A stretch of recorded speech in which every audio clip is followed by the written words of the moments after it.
আসসালামু আলাইকুম। আজকে আমি আপনাদেরকে দেখাবো রেড বিন সালাদের রেসিপি। তো এই রেড বিন সালাদের জন্য প্রথমে আপনারা রেড বিনগুলো ভিজিয়ে রাখবেন, তারপরে এটা অল্প করে লবণ দিয়ে সেদ্ধ করে নেবেন এবং তারপরে হচ্ছে এটা আপনারা নর্মাল ফ্রিজে রেখে দিতে পারেন বা ডিপ ফ্রিজেও রাখতে পারেন যদি অনেক দিন খেতে চান। আর যখন আপনারা সালাদ তৈরি করবেন তখন রেড বিনগুলো বের করে আপনারা সালাদ তৈরি করে খেতে পারেন। সো আমি জাস্ট এটা আপনাদেরকে বললাম, যদি আপনারা মানে প্রতিদিন সালাদ খেতে চান কিন্তু প্রতিদিন এই রেড বিন সেদ্ধ করে রাখা বা ভিজিয়ে রাখা ভালো না লাগে, তখন আপনারা একদিন ওইটা ভিজিয়ে একটু বেশি করে ভিজিয়ে রেখে মানে সেদ্ধ করে তারপরে রেখে আপনারা প্রতিদিন অল্প অল্প করে বের করে এরকম করে শসা কেটে তারপরে এর সাথে গাজর, ক্যাপসিকাম, টমেটো, পেঁয়াজ এগুলো সব অল্প অল্প করে কেটে দিয়ে আপনারা সালাদ তৈরি করতে পারেন। তো রেড বিন যেমন হয় আর কি, একটু ছোট হয় বা একটু কেমন হয়, একটু লম্বা টাইপের হয়, ঠিক ওই রকম করেই এই শসাগুলোকে কেটে নিচ্ছে, মানে রেড বিনের মতো করেই বাকি সবগুলো যেগুলো দেওয়া হবে ওগুলো সবকিছু কেটে নিবে।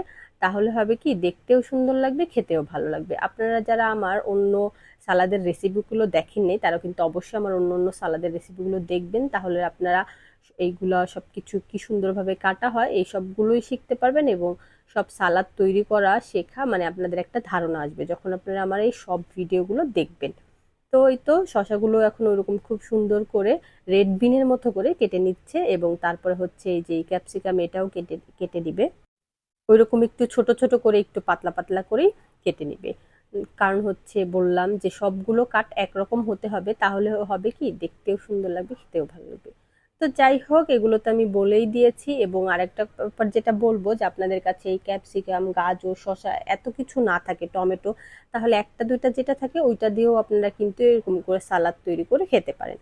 আর বললামই তো যে হ্যাঁ, অবশ্যই আমার অন্য অন্য রেসিপিগুলো দেখবেন, তাহলে আপনারা সালাদ বানানোর অনেক অনেক ধারণা পাবেন বা এগুলো থেকে আপনারা হচ্ছে আপনাদের মতো করে বানাতে পারবেন। যা আসলে অনেক রকম করেই তো সালাদ বানানো হয় বা এক একটার এক এক রকমের টেস্ট হয়।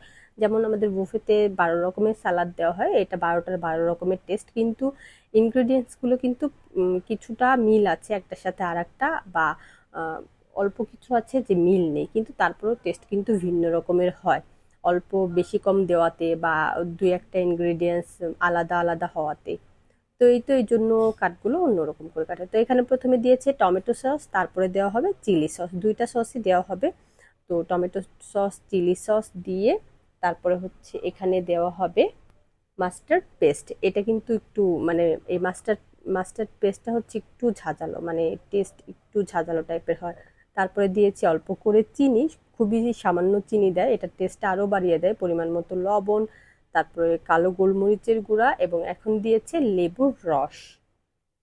তারপরে এর সাথে এখন দেওয়া হবে অলিভ অয়েল। অলিভ অয়েল দিয়ে তারপরে এই যে ভিজিয়ে সেদ্ধ করে নেওয়া রেড বিনগুলা দিয়ে এখন এটা মিক্সড করে তারপরে একটু খেয়ে দেখবে, যদি মনে হয় যে ঝাল লবণ ঠিক আছে তারপরে এটা দিয়ে দিবে। আপনারা ঝাল লবণ আপনাদের টেস্ট অনুযায়ী দিয়ে দিবেন এবং তারপরে এটা বুফেতে দিয়ে দিবে।